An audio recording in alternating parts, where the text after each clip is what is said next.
Assalamualaikum warahmatullahi wabarakatuh. Nama saya Nur Syuhada binti Abdul Rahim. Nombor matriks 291103 daripada jurusan Pengurusan Awam. Assalamualaikum warahmatullahi wabarakatuh. Saya Muhammad Zulfahmi bin Zainuddin, nombor matriks 291155 akan Assalamualaikum dan salam sejahtera.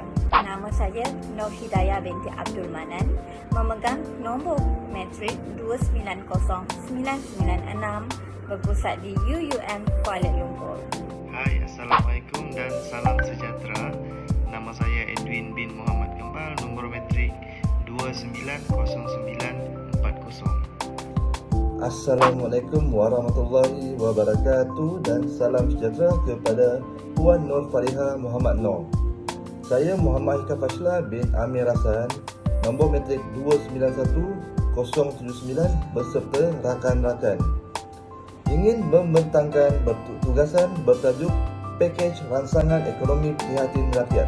Assalamualaikum, selamat sejahtera. Saya Muhammad Syahbin Saidin, matrik nombor 290988. Terima kasih. Assalamualaikum dan salam sejahtera. Nama saya Salihatun Nada binti Saidin, nombor matrik 291122. Tubuhan Kesihatan Sedunia WHO telah mengisytiharkan wabak COVID-19 sebagai pandemik di mana umumnya telah memberi kesan kepada pertumbuhan ekonomi dunia termasuk Malaysia. Sebagai tindak balas penularan wabak ini, Perintah Kawalan Pergerakan PKP telah dilaksanakan oleh kerajaan sebagai langkah menghentikan penularan wabak bagi melindungi rakyat. Langkah ini telah menghadkan aktiviti harian peniaga dan juga rakyat, lantas menjejaskan pendapatan yang diterima. Bagi membendung kesan daripada PKP dan COVID-19, kerajaan telah melaksanakan prihatin iaitu pakej rangsangan ekonomi prihatin rakyat yang merupakan penambah baik daripada pakej rangsangan ekonomi yang telah diumumkan oleh kerajaan pada 27 Februari 2020. Pakej yang berjumlah 250 bilion ini sedikit sebanyak dapat membantu meringankan beban komuniti peniaga dan rakyat. Dari jumlah tersebut, hampir 128 bilion telah disalurkan bagi melindungi kebajikan rakyat, manakala 100 bilion untuk menyokong peniaga termasuk PKS iaitu perusahaan kecil dan sederhana, manakala 2 bilion untuk menaikkan ekonomi negara dan 20 bilion lagi telah diumumkan dalam pakej rangsangan sebelum ini. Pakej prihatin ini akan menyediakan bantuan segera untuk meringankan beban yang ditanggung oleh semua lapisan masyarakat dan bagi memastikan golongan yang tidak ada yang tercicir. No one is left behind. 3 matlamat yang digariskan iaitu perkukuh ekonomi negara, kesokongan perniagaan dan lindungi rakyat. Assalamualaikum warahmatullahi wabarakatuh. Saya Muhammad Zulfahmi bin Zainuddin, nombor matriks 291155 akan membentangkan berkenaan dengan huraian bagi tajuk Pakej Rangsangan Ekonomi. Selain daripada usaha-usaha oleh Kerajaan Persekutuan, kerajaan negeri juga turut sama mengambil langkah-langkah yang sewajarnya bagi meringankan beban dan memberi bantuan kepada rakyat negeri masing-masing dalam menghadapi kesan pandemik COVID-19. Antara negeri yang terlibat adalah negeri Selangor. Kerajaan negeri Selangor telah mengambil tindakan yang pantas dan agresif serta berusaha meringankan beban golongan yang terkesan akibat pandemik COVID-19 dengan memperkenalkan pakej rangsangan ekonomi Selangor Prihatin pertama, kedua dan ketiga. Dengan pemantauan yang rapi dan pelaksanaan semua inisiatif dengan betul, maka apa yang telah dirancang akan terlaksana dan dapat dinikmati oleh kumpulan sasar. Nilai keuangan sebanyak RM127.78 juta telah diperuntukkan dengan 9 inisiatif dilaksanakan dalam fasa gempur COVID yang diperkenalkan pada 20 Mac 2020. Tambahan lagi, pakej Selangor Prihatin 2 juga telah diumumkan dengan 11 inisiatif diperkenalkan pada 1 April 2020 bagi menampung kesan langsung wabak, manakala pakej ketiga pula diumumkan pada 13 Julai 2020. Sebanyak RM55.85 bilion jumlah keseluruhan nilai kewangan yang terlibat dalam Pelan Pemulihan Ekonomi Selangor bagi ketiga-tiga pakej ransangan ekonomi ini yang mana dibiayai oleh peruntukan Kerajaan Negeri Selangor, sumbangan anak-anak syarikat Kerajaan Negeri dan juga Kerajaan Persekutuan. Antara inisiatif-inisiatif yang telah diperkenalkan bagi pakej Selangor Prihatin pertama adalah seperti berikut. Yang pertama, bayaran insentif sebanyak RM200 kepada petugas barisan hadapan di negeri Selangor. Yang kedua, bantuan makanan dan minuman kepada petugas hospital di negeri Selangor. Yang ketiga, makanan percuma kepada pelajar-pelajar di Unicel, Kuis dan Inspens. Yang keempat, insentif khas kepada peniaga dan penjaja yang berlesen. Yang kelima, penangguhan bayaran balik bagi pinjaman skim pinjaman hijrah Selangor. Yang keenam, penangguhan bayaran dan penstrukturan semula bayaran sewa bagi peserta skim Smart Sewa. Yang ketujuh, bantuan keuangan RM200 kepada pelajar-pelajar Selangor yang menuntut di Universiti-Universiti Awam di Sabah dan Sarawak. Yang ke-8, had nilai belanja mesra rakyat Ahli Dewan Undangan Negeri dipertingkatkan. Dan yang ke-9, pelanjutan tempoh bayaran cukai tanah atau cukai petak selama 1 bulan. Bagi pakej Selangor Prihatin 3 juga diwujudkan merangkumi 3 tonggak utama dengan inisiatif-inisiatifnya adalah seperti berikut. Tonggak yang pertama, inisiatif agrodata, iaitu inisiatif untuk melengkapi solusi di antara permintaan dan penawaran bahan makanan asas. Yang kedua, inisiatif jaminan bekalan makanan Selangor, yang mana inisiatif ini diwujudkan bagi memberi jaminan bekalan makanan Selangor mencukupi melalui projek-projek pertanian makanan dan penternakan. Yang ketujuh, inisiatif Selangor Digital E-Supply Chain, SELDEC, yang mana diwujudkan satu platform pasar dalam talian kepada usahawan luar bandar. Bagi tonggak kedua pula, yang pertama, inisiatifnya adalah merancakkan semula sektor pembinaan, iaitu melalui projek Rumah Selangor Ku Harapan dan projek Rumah Idaman. Yang kedua, mempertingkatkan dan memperkasakan industri bekalan air di Selangor. Yang ketiga, inisiatif Selangor E-Kitchen, iaitu satu inisiatif digitalisasi perniagaan. Yang keempat, inisiatif pelaburan wakaf. Dan yang kelima, pemberian voucher pelancongan. Dan bagi tonggak ketiga pula, inisiatif yang dilaksanakan adalah yang pertama, Selangor Kerjaya, iaitu satu sistem profiling dan pengkalan data yang mengambil kira kesesuaian minat, kepribadian, kompetensi dan kemahiran tenaga kerja. Yang kedua, inisiatif rakan digital ataupun Digital Ambassadors, iaitu satu usaha bimbingan kepada golongan belum celik digital. Yang ketiga, inisiatif Data Internet Selangor. Dan yang keempat, inisiatif Roda Darul Ehsan. Secara keseluruhannya, usaha-usaha yang dibuat oleh Kerajaan Negeri Selangor ini dijangka dapat membantu rakyat negeri Selangor dan pada masa yang sama juga dapat membantu Kerajaan Negeri bagi merancakkan ekonomi di negeri Selangor. Tambahan lagi, ini kerana negeri Selangor adalah penyumbang terbesar KDNK di Malaysia dan antara negeri yang menjadi tunjang kepada pembangunan ekonomi negara Malaysia. Kali ini saya akan menerangkan mengenai matlamat pakej ransangan ekonomi Prihatin dilancarkan. Matlamat pertama adalah untuk melindungi rakyat, seterusnya memberi sokongan perniagaan dan matlamat terakhir adalah untuk memperkukuhkan ekonomi Malaysia. Matlamat utama Kerajaan Malaysia memperkenalkan pakej ini adalah untuk melindungi rakyat Malaysia akibat daripada penyebaran penyakit COVID-19 yang telah membebankan kesihatan dan ekonomi rakyat Malaysia. Pelbagai langkah dan bantuan telah diumumkan bagi melindungi rakyat Malaysia. Antaranya adalah 500 juta telah diperuntukkan bagi membiayai peralatan perubatan bagi membendung dan mengurangkan penularan COVID-19. Bahkan pihak syarikat insurans dan takaful juga telah memberikan penawaran kepada pelanggan mereka untuk membuat penangguhan bayaran selama 3 bulan. Seterusnya, bagi melindungi pendapatan rakyat, pihak kerajaan juga telah menyediakan BPN kepada rakyat Malaysia mengikut jumlah pendapatan sebulan yang diperolehi oleh isi rumah atau individu bujang tersebut. Kerajaan juga telah membenarkan penangguhan bayaran balik pinjaman selama 6 bulan yang diperolehi daripada MARA, tekun dan pinjaman daripada agensi kerajaan. Penangguhan ini secara tidak langsung telah mengurangkan kesusahan dan beban rakyat Malaysia ketika menghadapi COVID-19 ini.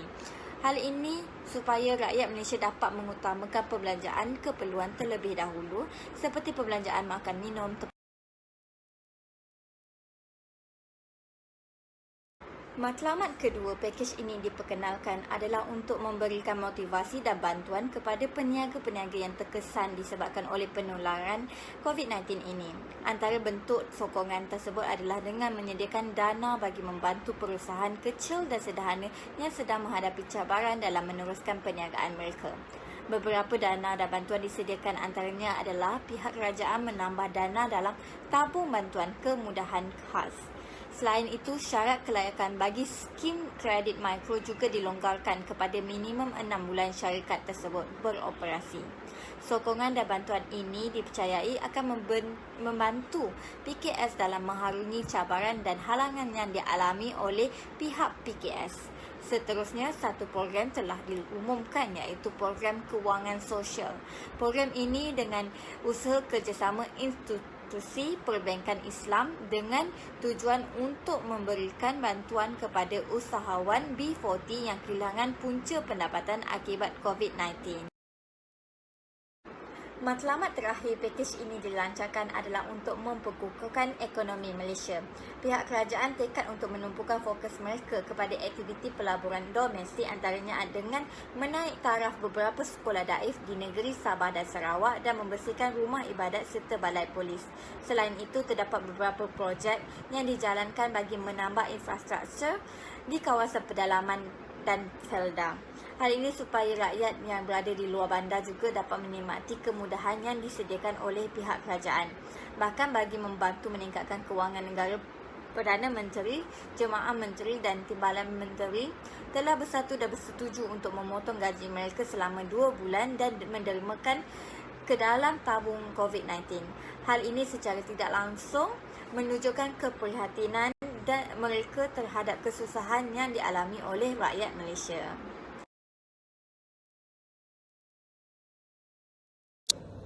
Assalamualaikum. Di sini saya ingin memberi kupasan mengenai rancangan ekonomi Malaysia Standing Negara Maju. Pada awal tahun 2020 sehingga pertengahan tahun 2022, iaitu endemik, penularan pandemik COVID-19 mencetuskan krisis kesihatan sedunia dan krisis ekonomi. Walaupun dengan ruang fiskal yang terhad, kerajaan kekal komited dalam mengurus krisis besar yang mengancam nyawa rakyat dengan mengimbangi antara keutamaan melindungi nyawa dan keperluan menjamin kelangsungan hidup. Terdapat 5 langkah yang kerajaan ambil, iaitu 8 pakej rancangan ekonomi dilancarkan pada tahun 2020 sehingga 2021. Yang kedua, saluran bantuan yang betul daripada kerajaan kepada golongan sasaran. Yang ketiga, memanfaatkan 20 juta rakyat Malaysia dan 2.4 juta perniaga. Yang keempat, mengimbangi keutamaan nyawa dan keperluan. Yang kelima, jaminan kelangsungan hidup seperti negara maju. Kesemua pakej bantuan dan rancangan yang dilaksanakan di Malaysia itu adalah menyeluruh dan standing dengan negara serantau yang maju dalam membantu golongan sasaran dengan berteraskan 3 tunggak, iaitu rakyat, perniagaan dan ekonomi. Terima kasih.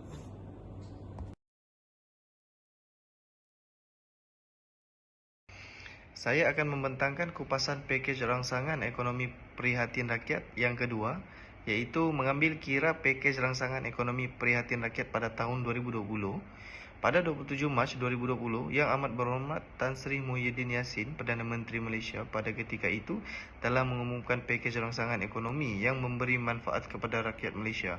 Meskipun banyak pengguna yang terpengaruh dan tidak dapat melakukan pekerjaan yang menghasilkan pendapatan akibat daripada penularan wabak COVID-19, langkah-langkah yang diambil oleh pemerintah dapat membantu mereka melanjutkan kehidupan sehari-hari. Mengambil kira senario ekonomi negara dengan kadar pertumbuhan ekonomi terendah pada tahun 2019 sebanyak 4.3% sejak 2009, pakej rangsangan ekonomi 2020 terdapat beberapa secara kasarnya strategi, iaitu strategi pertama, menangani impak COVID-19. Tan Sri Muhyiddin Yassin, Perdana Menteri, telah mengumumkan peruntukan berjumlah 500 juta kepada Kementerian Kesihatan Malaysia serta kerajaan akan menyalurkan peruntukan tambahan sebanyak 1 bilion bagi pembelian peralatan dan perkhidmatan untuk memerangi COVID-19. Dan strategi yang kedua, memangkin pertumbuhan berteraskan rakyat.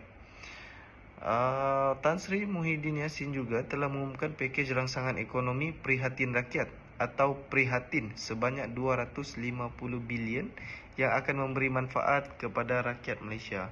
Antara manfaat yang diterima oleh rakyat adalah seperti bantuan Prihatin Nasional, iaitu pemberian tunai secara one-off dengan peruntukan hampir RM10 bilion. Antara penambahbaikan pakej rangsangan ekonomi Prihatin Rakyat, menurut Tan Sri Muhyiddin Yassin, beliau mengemukakan langkah-langkah tambahan diharap dapat membantu golongan peniaga kecil dan sederhana (PKS) di bawah pakej perhatian tambahan, iaitu bantuan berjumlah RM10 bilion ringgit. Antaranya skim kredit mikro, pengecualian sewa atau diskaun sewa, pengurangan levy pekerja asing, dan yang terakhir, memberikan moratorium secara automatik. Melalui skim kredit mikro, peniaga akan mendapat pemalsuan kadar faedah sebanyak 2% kepada 0% berjumlah RM500 juta ringgit yang dikendalikan oleh Bank Simpanan Nasional. Bagi pengecualian sewa atau diskaun sewa oleh pemilik premis swasta, pengecualian ini atau diskaun ini akan diberikan kepada peniaga runcit. Pengecualian ini merangkumi pemberian potongan cukai tambahan bersama aman pengurangan sewa bagi bulan April hingga Jun 2020. Di samping itu, pihak kerajaan juga akan membuat pengurangan levy pekerja asing sehingga 25%. Manfaat ini akan diberikan kepada syarikat yang mempunyai permit pekerja yang akan tamat pada April hingga 31 Disember 2020. Menurut Yang Berhormat Tan Sri Muhyiddin Yassin, pengurangan levy ini sekaligus dapat meringankan beban para majikan yang berusaha kuat untuk mengekalkan syarikat mereka sepanjang tempoh Perintah Kawalan Pergerakan (PKP). Dan yang terakhir, pihak kerajaan juga akan memberikan moratorium secara automatik selama 30 hari dari tarikh terakhir Perintah Kawalan Pergerakan PKP kepada syarikat yang mengemukakan dokumen berkanun kepada SSM. Reaksi sehari kemudian dilaporkan pihak SSM juga sudah melaksanakan beberapa penambahbaikan gaji penjawat awam sejak sistem saranan SSM diperkenalkan pada tahun 2002. Membabitkan penetapan gaji bermula terendah, pelarasan gaji dan penambahbaikan jadual gaji. Okey, sekian, terima kasih. Kesimpulan bagi tajuk pakej prihatin adalah pelaksanaan PKP bagi membendung wabak COVID-19 telah memberi kesan yang besar terutamanya mereka yang bekerja sendiri. Pakej prihatin yang diperkenalkan oleh kerajaan ini dapat membantu meringankan beban yang ditanggung oleh rakyat dan komuniti perniagaan. Manakala bagi negeri Sabah dan Sarawak pula, melalui unit pelaksana, Kerajaan Persekutuan akan memastikan pakej prihatin ini dapat disalurkan kepada golongan tersasar.